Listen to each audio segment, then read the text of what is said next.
Welcome to the thematic section, Startups Start at the Top, Practical Tips to Kickstart Your Business at Entrepreneur Day 2020, co-organized by TEDstars. This session will be conducted in English. 歡迎各位出席創業日2020同 TEDstars 合辦嘅掌握實務小貼士，走出創業第一步。今次嘅專題講座將會以英語進行。During the session, you're welcome to raise questions at the Q&A box next to the video frame. Selected questions we will ask at the Q&A section towards the end. 喺論壇期間，大家可以隨時喺直播畫面嘅 Q&A 位置發問，我哋將會喺稍後嘅問答環節代為發問。Starting a business is never just about innovative ideas, but also to have a concrete plan for business development implemented with fundraising skills. You'll learn about how to start, develop, and sustain your business through the seminar. Today, we're honored to have Ms. Belinda Esterhammer, founder, Springboard Group and FEM-founded, and Mr. Raymond, venture partner of Mount Parker Ventures, to share with us their insights. Without further ado, let's welcome Belinda. Thank you so much for having me today. Hi everyone, thank you so much for tuning in. So welcome today to Kickstarting Your Personal Branding as Entrepreneur. We don't have a lot of time, that's why I'm gonna jump right in. So my name is Belinda Esterhammer. I build brands, communities, and companies. So if you wanna connect with me, you can drop me an email afterwards. If you have more questions, check out my website with more info about me. So I was recently also featured in Vogue Hong Kong's May 2020 issue as an industry disruptor with my work around women in tech. So apart from like building companies and helping really businesses and entrepreneurs to brand themselves, I also build a lot of communities. So for example, around women in tech, startup ecosystem. So that was one of the things that they featured me on. I could talk for hours about myself, but let's just jump right in because we're running quite tight on time. So if you want to find out more about myself and actually a real video about me talking for 5 minutes, what I actually do and everything, you can jump on my website, belindaesterhammer.com/about, where you can watch it. So what is personal branding and why is it important for you at Entrepreneurship Day? Because you're basically thinking, oh, I'm here to start my business. I'm here to work on my business plan. Why do I need personal branding? Good question. We're going to jump right into that. So personal branding is how people perceive and feel about you. It's the unique combination of skills and experiences that really make you, you. Your brand, your personal brand, is your image, your mission, your values, and your vision. This is all your brand. So your brand is basically what people say about you when you exit the room. So what people talk about you when you're not there. So people only judge you within 7 seconds. So there's only 7 seconds that people really take to make a decision whether they like you or not. You are a brand, after all, whether you like it or not, and a brand is your reputation. And I just want to also throw in, if you have any questions or anything, please drop them now or anytime you want, and we're going to talk about them in the Q&A. So then, why personal branding? Personal branding, you need personal branding to really plan and track your personal growth. You want to develop yourself to really stay relevant and stay focused. You want to differentiate yourself, your competitive edge, and you want to stand out from the crowd. Who as an entrepreneur doesn't want to stand out from the crowd? And you can use personal branding to really launch and fulfill your career and personal goals. So you're an entrepreneur, right? So why personal branding and why is it important to you? Your own brand and company go hand in hand. I don't know if you've noticed, but you really need to develop your personal brand if you want to be a successful CEO, founder, or co-founder. How do you do that? Where do you start? If you want to be successful, you have to work on your personal brand. So where do you start? Start with finding your why. So there was a video link on the side, no video that was going to play it, but I can highly recommend you to watch on YouTube Simon Sinek's Start With Why. I'm not going to show it here, but I just recommend everybody, if you have never heard about it before, listen to it, listen to his YouTube TED Talk where he really talks about why having a personal why is important. So also, I have also a podcast where I recorded an episode on finding your personal why and the importance of that, if you want to listen to it. So why is the purpose, cause, or belief that drives every one of us.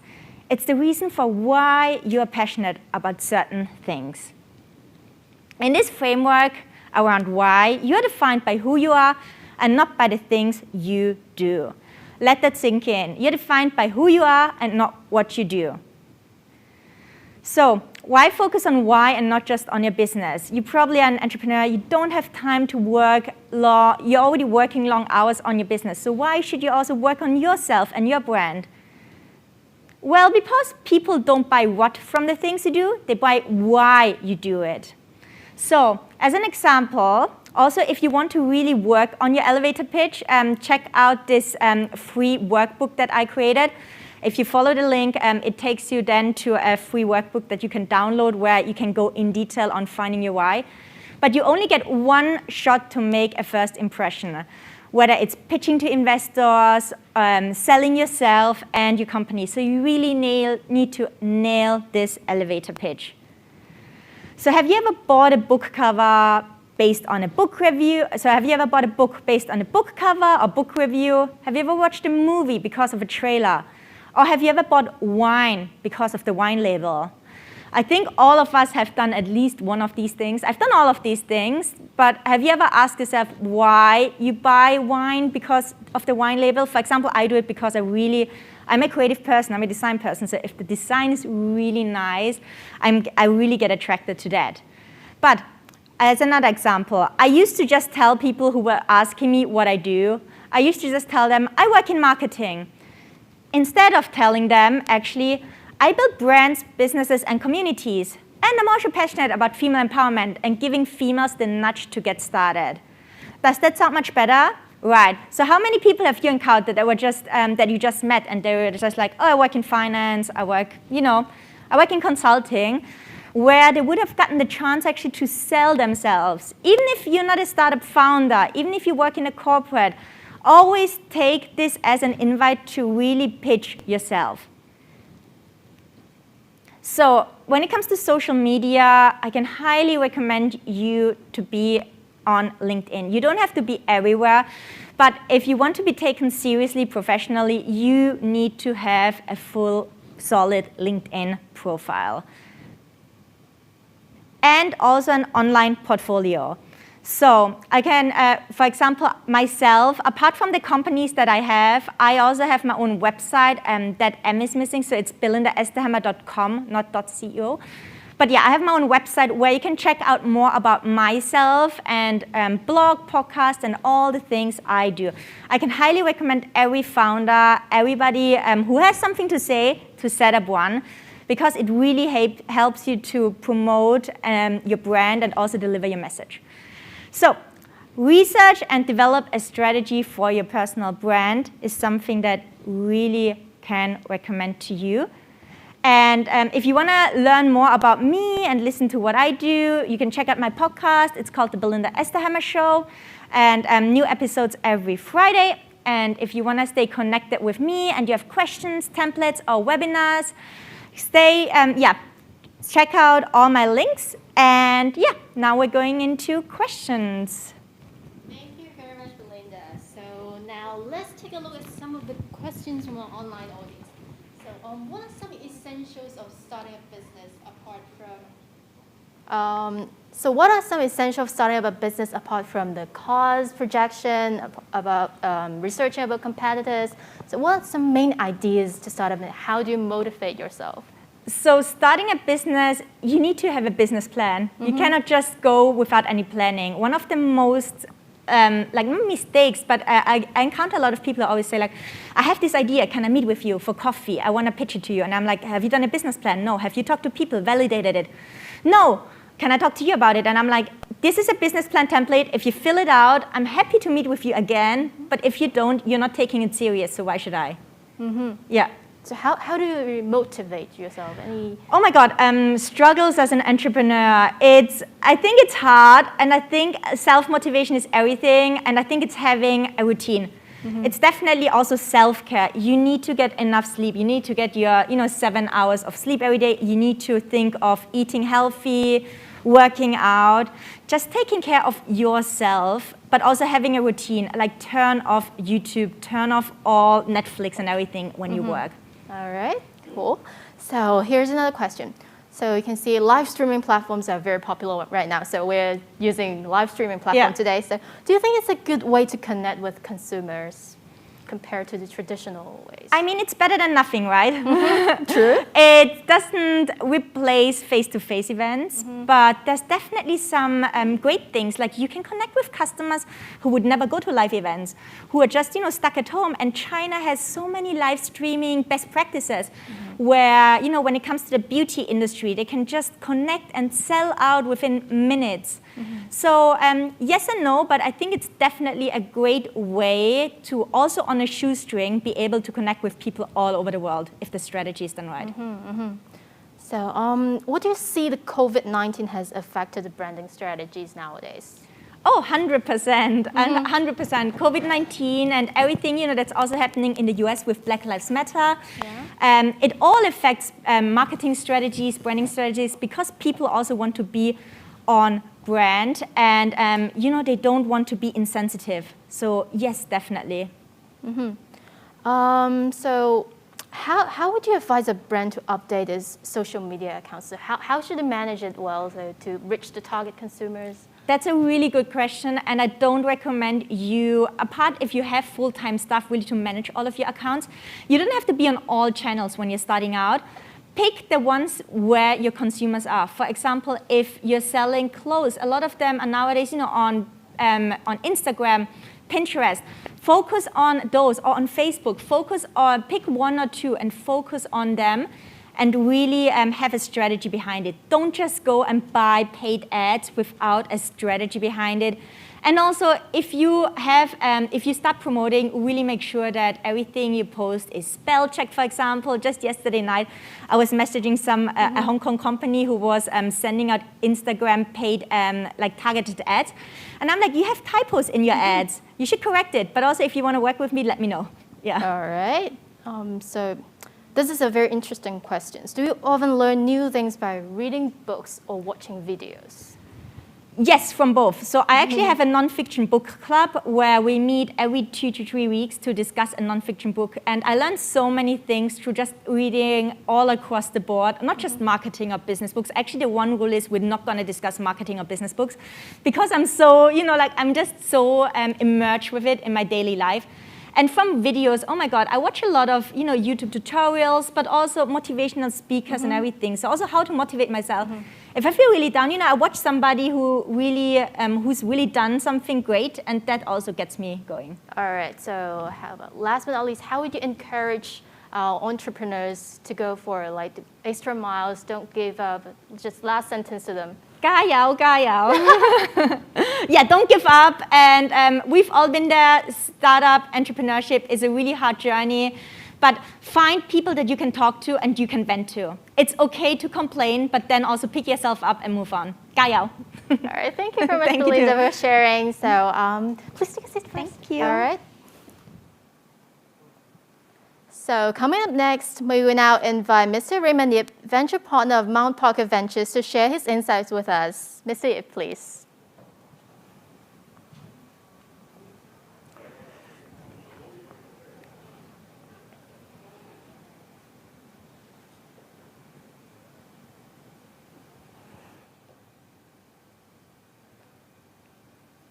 Oh, okay. Am I starting? Hey. Hey everyone, my name is Raymond. I am one of the venture partners at Mount Parker Ventures. And today our session is going to be about pitching and fundraising for early stage startups.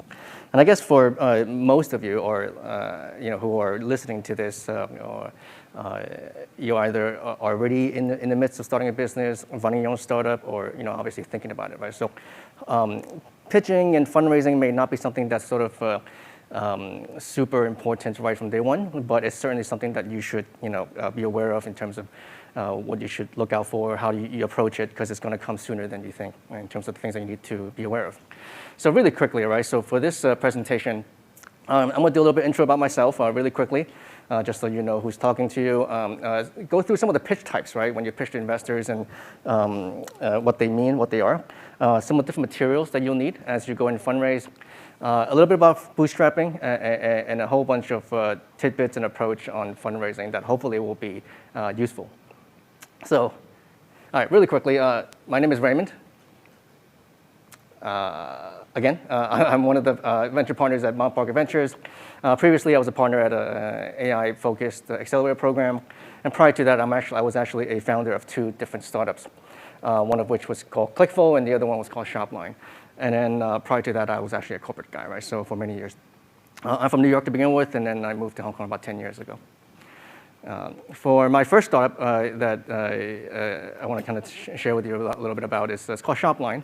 Some of you may have heard of it, maybe not, but it's an online self-service sort of e-commerce enabler or platform that allows anyone to set up their own e-commerce stores, right? So I think we started about 2013 or 2013, 14 or so.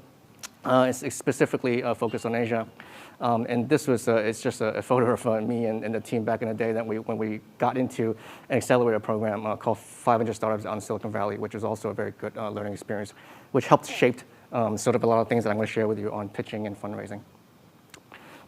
Subsequent to that, I started a company called Clickful. It was an end-to-end online advertising platform that helps small businesses sort of automate and intelligently leveraging AI to help them run advertising on social media platforms and the like. So that was my second startup in Hong Kong. All right, so fast forward to right now. Again, we're Mount Parker Ventures. We're an early stage venture capital firm based in Asia, based in Hong Kong physically now. Well, I am, because I'm not flying anywhere anytime soon. But we do invest all over Asia, mostly, aside from Hong Kong, mostly in Southeast Asia, and also in sort of some emerging markets, such as Bangladesh and India and so on and so forth. We also look at as well, right? So a lot of opportunity within the region. Really quickly, here are some of the companies that we've invested in as a fund. So companies that you may or may not have heard of, such as GoGoVan, again, Shopline, Flowship, and so on and so forth. So these are some of the companies that we name as part of our portfolio. All right, so that's it. That's me. It's sort of in a nutshell in terms of what I've done and in terms of Mount Parker. Really quickly, I'm just going to go right into the pitching portion of this. Right. So there are 3 different types of pitches. Right. So there's the elevator pitch, the onstage pitch, and then the meetings. Right. So the one-on-one pitches. Right. So 3 different types of pitches that you should sort of be aware of as you go ahead and think about fundraising. And I'll go through each and every single one of them right now. All right, so the elevator pitch. Elevator pitch is sort of your business summarized in short form, right? That's very easy to understand. Usually about 2 to 3 sentences. Again, there's no hard and fast rule, right? But it's 2 sentences really packs a punch, right?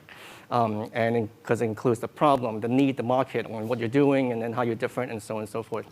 And a couple of tidbits here, right? So I think that some of you might have heard before in terms of people doing an elevator pitch to you and saying, oh, we are the Uber of this, or we are the Airbnb of that. I think it's okay to relate sometimes. That could be a part of your elevator pitch, right? But again, it depends on who you're talking to. Some people receive it differently than others. So let's kind of dive a little deeper into what an elevator pitch actually looks like, right, in terms of structure. So for example, this is sort of the overall structure, right? So for a target audience who have a need, the product name is a product category that offers a key benefit. Unlike your competitors, we are different in a different kind of way, right? A key different way. So that's sort of the structure of I wouldn't say perfect, but a really good, nicely formed elevator pitch. So what's an example, right? So an example is for wealthy individuals and car fans, right, your target, who want a high-end sports car that is environmentally friendly, right? Their need, right? The Tesla Roadster, your product, is an electric car, the product category, that delivers an unprecedented performance without damaging the environment, right? What you bring, some key benefit. Unlike Ferraris and Porsches, your competitors. We offer amazing performance without any direct carbon emissions, right? So your differentiation. So as I said before, it really just packs a punch, right? 2 sentences. And this is something that you can sort of take as a reference. All right, so that's the sort of the elevator pitch, how you describe your business in a 1 or 2 sentences. Then you got the on-stage pitch, right? Typically, it's pretty difficult, I think, for most people because it is timed. For me, it was difficult, especially when I think back in terms of my first time doing it. Usually, it's about 3 to 5 minutes. It's typically in a demo day or some kind of competition type of format. So, you know, the key is simplicity, right? Using simple language as you do it.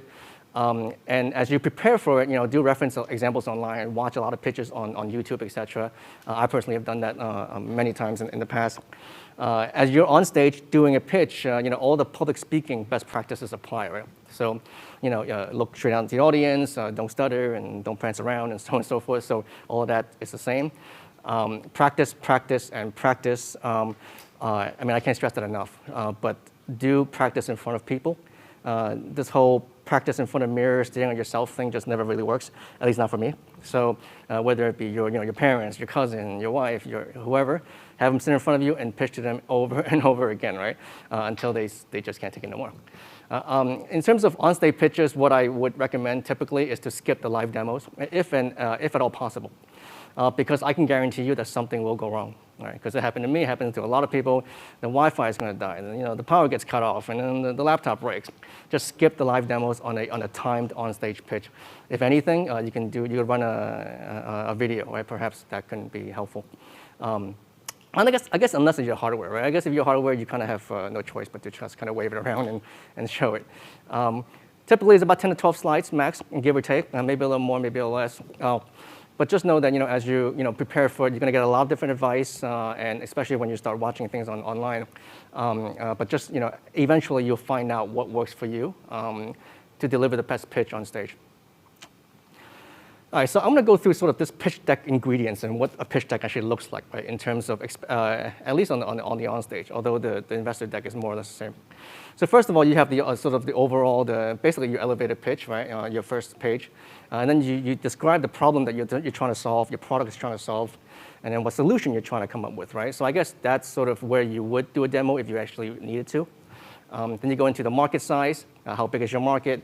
What is your secret sauce, or what is your magic to your product as compared to everybody else? And who is everybody? Who are your competition?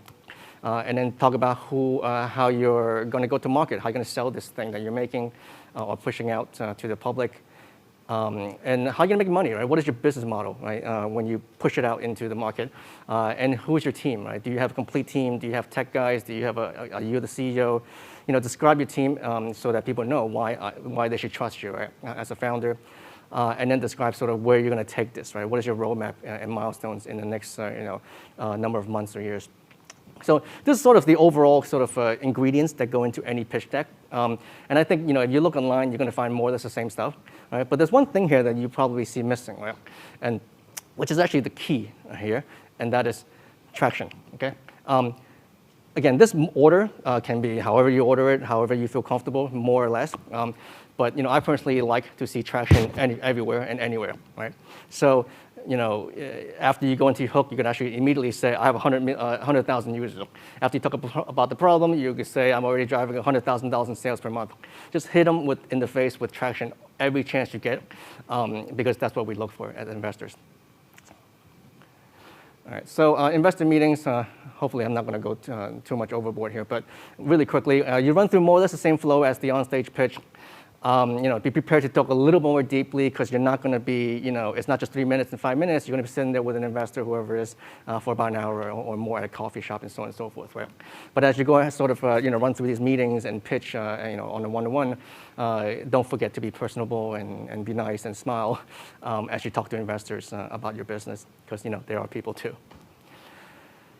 All right, I guess a little bit about bootstrapping really quickly. before you even start fundraising, bootstrapping is always something that I suggest entrepreneurs try, or at least leverage. Well, so, pocket money, doing some freelance work for some to cut sort of cover expenses, doing everything yourself without outsourcing, right? To cut costs, hire cheap interns, always good. Get co-working spaces and take advantage of government funding. Whether it be Cyberport, Science Park, ITC, whatever it is, just take advantage of it because it's all there for the taking. Something really, really important for entrepreneurs. All right, fundraising. Okay, so really, getting to fundraising, this is sort of the last part of it. Be prepared. Do understand whether or not you actually need the money before you actually start to raise. Do your numbers and see kind of what your runway is.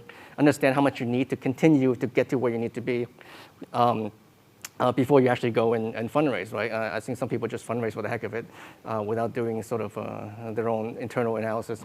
You can always start with the friends and family round first, right? Meaning, your cousin, your friends, right? And your family. And that actually does pretty good. I think it actually speaks well to the VCs that you actually have, skin in the game, and your families actually have skin in the game too, right? So it's actually not bad. Begin shaping your story early as you prepare to fundraise. And build your pipeline early, right? Pitch at events and go to, these days it's a little tough, but go to as many networking events as you can, whether online or offline, and just build that pipeline of investors or people who are just interested. Okay, so I want to kind of cover the different rounds of fundraising. There's typically, you start with angel and you go to seed and Series A. There's a lot of material here, by the way. I guess I'm not going to go through every single one of them. But if you're starting out, angel is sort of, kickstarting your process. Seed is sort of, helps you continue the process and hoping to reach product market fit. And then Series A is sort of when you grow, right? And then in between, and then in between, there's sometimes a bridge round or a seed plus or a pre-A round that happens between seed and Series A. For time's sake, I'm not going to go too deep into it, but do realize that as you fundraise, there are different sort of stages that you would have to go through. Preparation, again, build your pipeline early. Online, it would be AngelList, it would be LinkedIn, it would be, I guess in Hong Kong, W Hub is a huge one, obviously. At the same time, as you build your pipeline, do have a target in mind, right? What kind of investors do you look for? And who do you want to actually reach out to, right? If you're going to look for, if you're doing education, you don't want to reach out to investors that only does fintech, maybe, and vice versa, and so on and so forth, right? Or regionally speaking as well, right? So do identify investors and have a target of who you want to pitch. And then material, this is really important. So pitch deck is one thing, but it kind of splits into 3 different types of things that you need, right, in terms of material. There's a pitch deck in terms of on stage, the 10 to 12 slides that I mentioned earlier.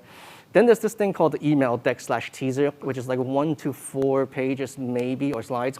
It's sort of like your executive summary. You give them just enough, but you don't just, you don't give away the farm immediately, just to kind of hook people in. And these are kind of sort of the documents that you would send if you, went to a conference, you met someone, you don't really know them, and they asked you for a deck. I usually would sort of email them this teaser type of document, right? A full investor deck is sort of like, it's not really a business plan, but it's basically your pitch deck, but expanded, right? With a lot more details in terms of your traction, in terms of your numbers, unit economics. That's investors kind of dive a little deeper into your business. So those are 3 types of decks in terms of presentations or decks that you need to have. I'm going to skip this one. All right, so I'm going towards the end here. So there's a lot of different fundraising approaches and tidbits. I'm going to run through them really quickly. Research your investors. What's so special about these investors that aside from money, right? How they can really help you? Cold emails, sometimes it works, sometimes it's okay, but there's a method to that. But generally speaking, warm intro is a little better. There's still some founders out there that ask for people to sign NDAs, which I will never. So don't ask ever to pretty much any VC out there. I guess angel investors may or may not care, but for the most part, a lot of investors who are seasoned, they get so many deals that they're just not going to care.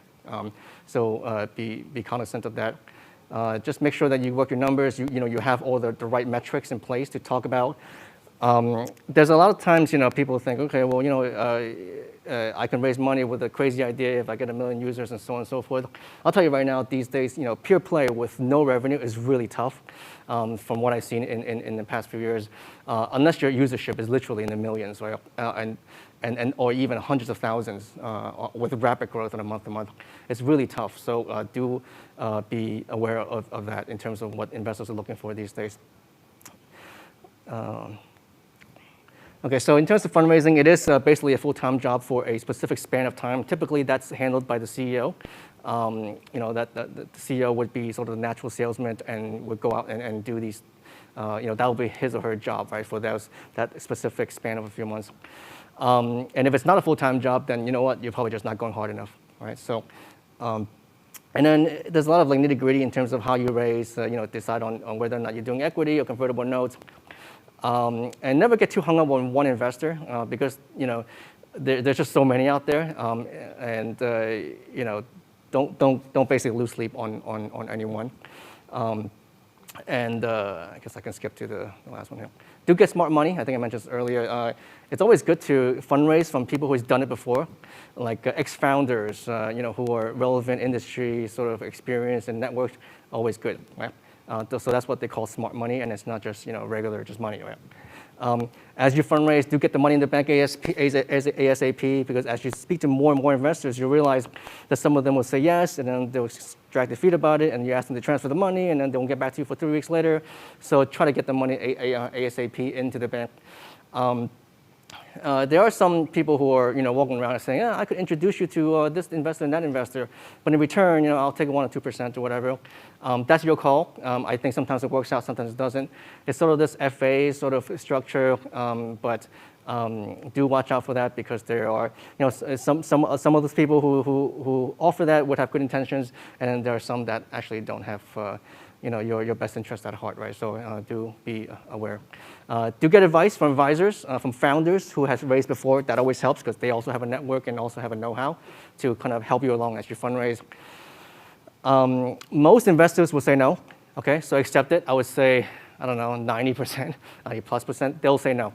And it's okay, right? You sort of learn along the way and take feedback. And it's just like building a product. You use the data that you gather and you collect as you fundraise from your raise, and then adjust, improve, iterate, and go out again, and iterate and continue going, and sort of until you hit what you're trying to hit. So I think that's pretty much it for my presentation. There's a lot of material on there. Do not make your deck look like mine, because there's a lot of text on there, right? So if you're going to pitch on stage, simplicity is probably the best way to go. I'm Raymond Yip, venture partner at Mount Parker Ventures. We're at www.mountparker.com. I'm at Ray at mountparker.com. So if you would like to drop me a line, do look me up, shoot me an email, or look me up on LinkedIn. Thank you. Thank you very much, Raymond, for all these very useful tips for entrepreneurs. So here comes some questions from our audience.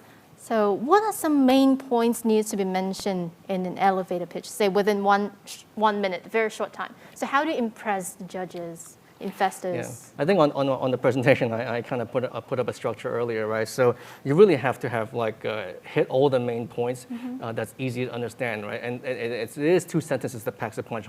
Who you're addressing, who your target audience is, obviously what markets, what your product is, what your product category, and really how are you different from someone else, especially if your product is easy to understand and is relatable to someone else or another competitor, then I guess your story would be, well, then how are you different, right off the bat. That's key. So do you have any tips for online or Zoom pitching nowadays? Zoom is very popular. So. I think it is, so funding is a little tougher these days for obvious reasons. I think the approach is the same for me. I mean, it's difficult because you start losing touch with people immediately. You don't have the time to sort of get close and build a relationship with the potential investor. So, I mean, in terms of tips, I think your approach would be the same. Obviously, your medium is different.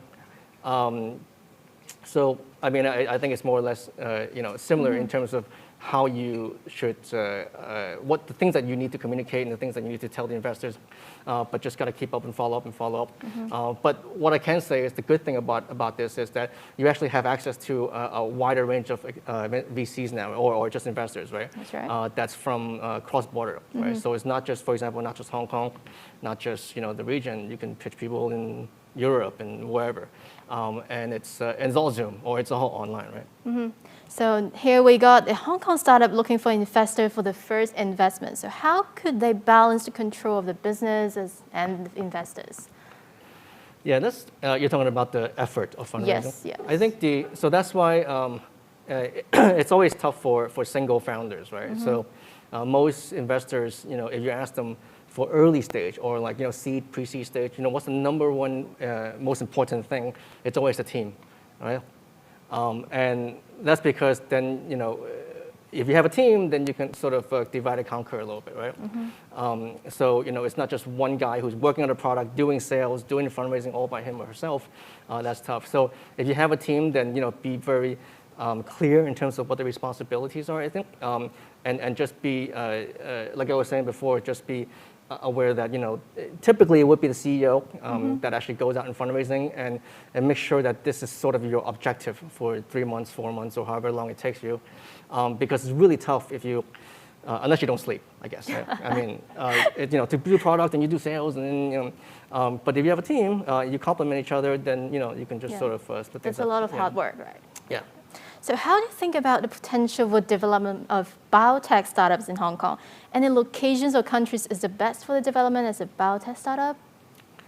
I'm probably not the best expert to talk about biotech startups.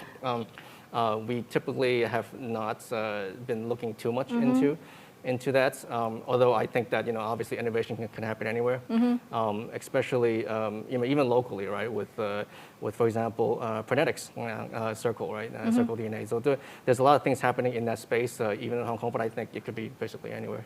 Yeah. So now, given the pandemic, so what would you advise the startups to do to source opportunities? How should they approach the investors or potential partners? How do you reach out? You mean? Yes. How do you reach out? I think that's the online trends on doing things online, LinkedIn, whatever, AngelList, WHub, and even Facebook, even Twitter, and whatever. That's always been there, and it's just that I guess maybe as a culture, maybe as a culture, it's a little bit slower than the West. Whereas now everything is just kind of like sped up really, really quickly, right? Where you sort of have to adopt it immediately, right?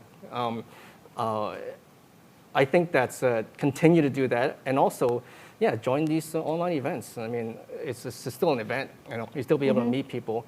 A friend of mine who has, I think a lot of people in Hong Kong actually know this startup. It's called Event Extra. Yeah. Right. So, they went from managing and organizing or helping using software, using technology to manage offline events.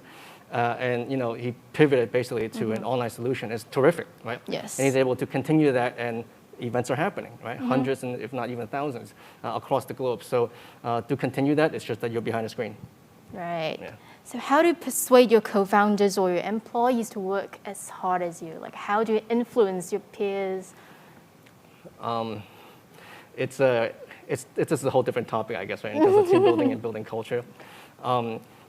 This is not online, offline. This is just in general. I think do empower them from day one, set the culture. But like they all say, right, lead by example. You know what I'm saying? So it's not enough to just talk. It's not enough to just say this, that, and the other thing, and be the man or the boss. Right. It's I mean, everyone's just people after all. You show the care, you show the encouragement. You lead by example. They'll reciprocate.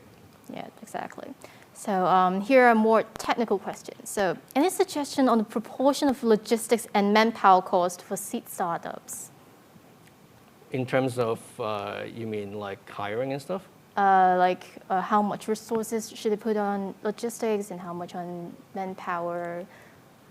Well, I mean, how do they allocate the resources efficiently? I think it really depends on what kind of startup you're doing. I can draw my own my own experience only, right? So Yeah, for example, sure. one of my startups, in the beginning, we didn't know what we needed to expend on. We thought it was mostly about tech. So we wanted to spend a lot of money on tech. We wanted to spend a lot of money hiring engineers. And then eventually realized that, oh no, what we're building actually requires a lot of customer service, a lot of customer success sort of folks, right? And we sort of, not a pivot, but sort of adjusted our mindset and says, actually, that's actually most important than just to spend money on technology and building product. So I guess it really depends on the type of business and sort of your market and so on and so forth. But yeah, whoever asked that question, I'd be happy to chat, so drop me an email. That's cool. So let's see, what are some other questions from audience?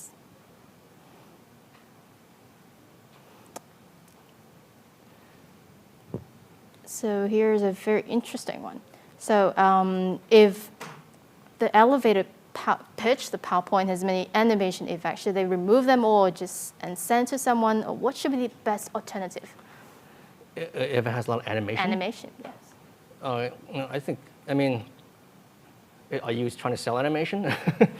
Sure.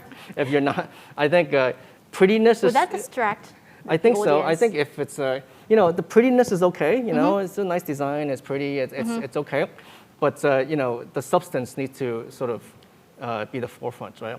So right off the bat, I would say no. Right? Don't things flying around. I've seen pictures. They're just like things flying in and text coming in and out, and then you just kind of lose the audience. Right? Again, it's not really about. Yes, it needs to be neat and pretty, but it's more about getting to the point. Convey your message and hook them in, and don't lose them within 2 seconds. Especially on stage pitch, if I don't understand what you're saying, or I get distracted, I'm gonna take out my phone and start playing with my phone. Especially if you're on stage thing. I wouldn't wow them with all these flying graphics and animations. I will wow them with your numbers, right? I will wow them for being, with clarity and how you're different and so on and so forth. So yeah, you can make your deck pretty and sure, but I wouldn't, unless you're selling cartoons, I don't know if that's a big deal, I guess. All right, so let's wrap up with one last question. So as an early stage investor, how many proposals do you read a month, and how can startup CEOs secure meetings with you? Yeah, I'm always open. Just email me. My LinkedIn is it's easy to find, I think.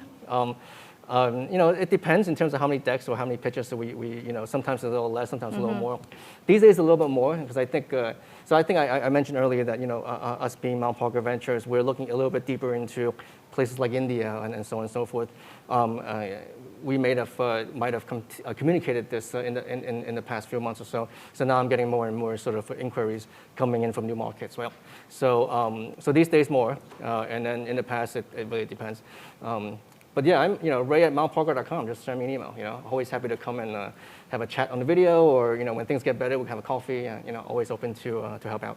All right, do reach out to Raymond if you have any needs or you want to seek any professional advice. So thank you very much, Raymond, for the time today. Thank you.